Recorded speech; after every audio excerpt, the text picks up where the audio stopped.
Saya jadi teringat sebuah lagu bahwa orang bilang tanah kita tanah surga.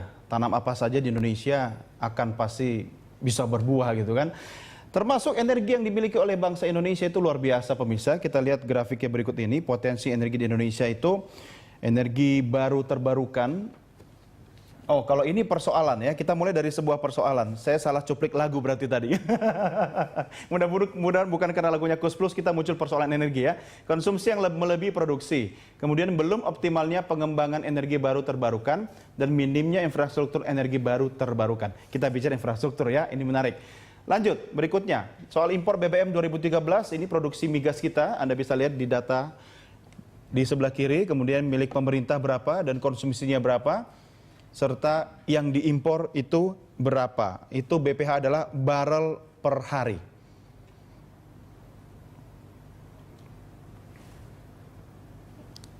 Oke, baik. Sebelum Bapak-Bapak berdua, saya kembali ke Pak Iwa dulu ya. Ini biar lebih adil ini, karena Pak Iwa tidak akan kampanye capres di sini. Pak Iwa, bagaimana Anda mengkritisi yang disampaikan oleh narasumber kita tadi?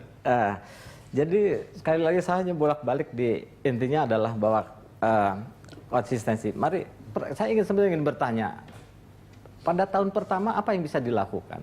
Tadi sudah disampaikan bahwa infrastruktur transportasi. Infrastruktur transportasi memang bisa dilakukan dalam 6 bulan selesai. Itu pun membutuhkan tahunan. Membangun MRT emang bisa 6 bulan selesai, itu tahun. Sementara konsumsi berjalan terus. Sementara hampir 275 triliun tetap dibakar, hal yang sama dilakukan. Jadi kita harus lebih concern dulu tahap awal menurut saya 5 tahun yang akan diemban oleh para calon presiden ini adalah tahun pertama itu menjadi sangat penting, menjadi adalah penghematan ini. Dimana kalau kita lihat banyak kebocoran di PLN, mungkin ada losses yang bisa diturunkan. Di industri transportasi dan lain sebagainya, atau di dalam penyalurannya banyak losses, banyak kebocoran. Berapa lama itu atau berapa tahun Pak itu bisa dilakukan? Kalau kebocoran itu tinggal adalah satu enforcement yang kuat, jadi pemerintah yang kuat, gitu. Itu yang paling pertama yang dilakukan. Jadi, kalau misalnya Pak Iwa, menurut Anda bagaimana mengukur atau skala ukur yang paling rasional lah dalam 5 tahun pertama kepemimpinan presiden baru itu, apa yang bisa dilakukan? Sekali lagi, tahun pertama itu menjadi penting.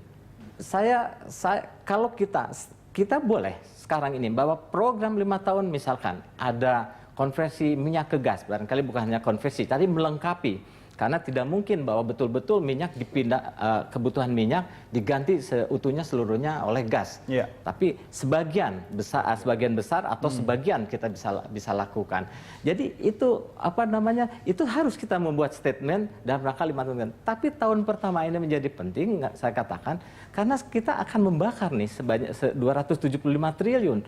Nah, inilah yang harus segera dilakukan. Itu yang belum Anda lihat dari kedua pasang capres ini? Ya, saya belum lihat. Tahun pertama apa sih yang bisa dilakukan? Saya hanya melihat bahwa yang dilakukan penghematan energi, kemudian kebocoran dikurangi, kemudian regulasi.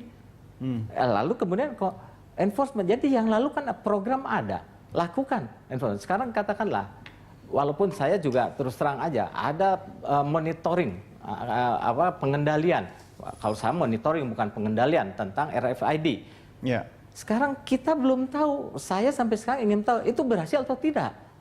Kan harusnya dipertanggungjawabkan dulu, tidak berhasil. Kalau berhasil lanjutkan, kalau tidak lakukan. Jadi ada satu evaluasi dulu program-program yang lalu dalam rangka setahun ini apa yang bisa lakukan. Karena kalau konversi, kemudian tadi Bapak melakukan kemudian 2 juta hektar. Emang 2 juta bisa dalam 3 bulan? Nah, itu pertanyaan yang akan dijawab nanti. Tapi Bapak-Bapak, saya akan break lagi. Setelah ini akan memberikan kesempatan kepada Anda berdua untuk menjawab pertanyaan Pak Iwa tadi. Pemirsa, kami segera kembali sesaat lagi. Tetap bersama kami.